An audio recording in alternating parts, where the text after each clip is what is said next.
Did kids in the 1970s have a secret immunity to danger, or were they just too busy having fun to notice? Today, we're looking at some of the wildest, most ignored dangers that were simply part of growing up in that decade. Back then, safety wasn't just an afterthought. It was barely a thought at all. Let's dive in. First up, lawn darts.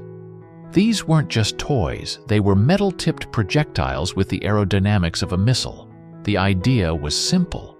Toss them into a target on the ground. But in reality, they'd end up in the flower bed, the neighbor's roof, or your cousin's foot. If you were lucky, they'd only miss you by a few inches. And yet this game was sold as family-friendly entertainment. It's amazing more family reunions didn't end in lawsuits. Then there was the neighborhood creek. For kids, it was a magical portal to adventure. Frogs, crawdads, murky water. It was all part of the fun. Never mind the questionable foam floating on the surface or the rusty shopping cart lodged in the mud. You waded in with no shoes, no tetanus shots, and definitely no worries. Falling face first into the creek? That was just a rite of passage. And who could forget riding in the back of pickup trucks? Picture this. 8 kids crammed into the truck bed. No seatbelts. Holding on to nothing but their sense of adventure. Parents barely batted an eye as they hit potholes or took sharp turns. If you flew out, you weren't injured. You were just testing your reflexes. It wasn't just transportation. It was a thrill ride. Candy cigarettes were another head-scratcher. You'd walk around with one dangling from your lips, blowing pretend smoke and trying to look cool. The chalky taste was questionable, but it didn't matter. The goal was to look like Humphrey Bogart or your chain-smoking uncle. How this passed as acceptable is beyond modern comprehension. Now let's talk playgrounds. In the 70s, they were equal parts fun and terrifying. Everything was made of metal, from the scorching hot slides to the monkey bars that doubled as jungle gyms. And the ground? Forget foam padding. It was hard-packed dirt, gravel, or if you were in an upscale neighborhood, concrete. If you fell, you didn't just scrape your knee. You left with bruises, burns, and sometimes a story to tell the ER staff. Then there was lead paint. Those vibrant reds, blues, and yellows on toys and walls. Courtesy of good old lead. Kids chewed on windowsills, toys, and sometimes even paint chips, while parents just shrugged it off.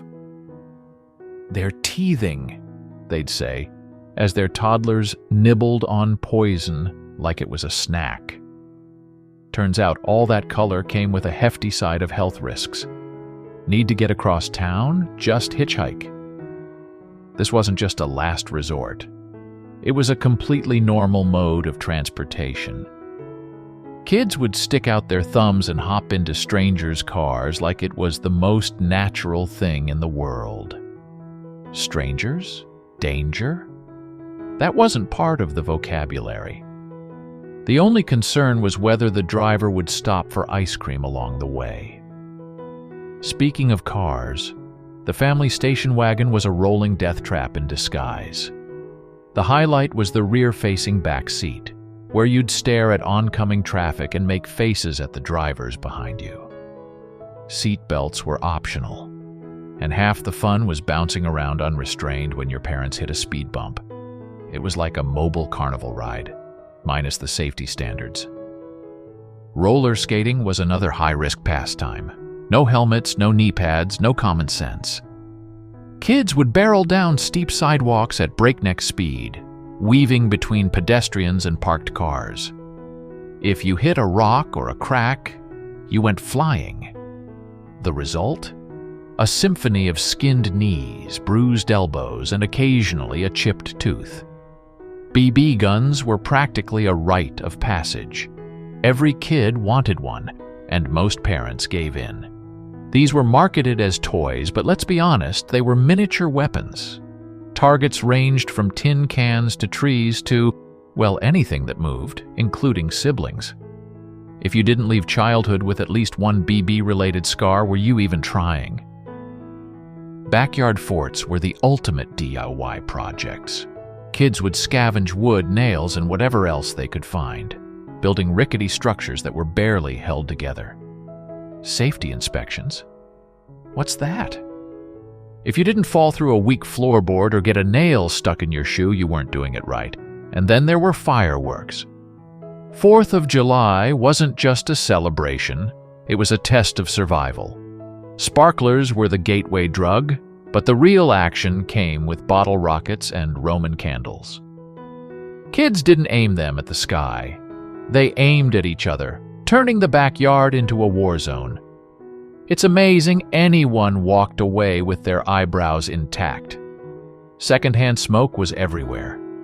Parents smoked in the house, in the car, even at the dinner table. Kids sat in a haze of cigarette smoke like it was oxygen. No one thought twice about it. You'd get a whiff of fresh air and wonder what that strange, clean smell was. Looking back, it's a miracle more kids didn't grow up coughing like chimney stacks.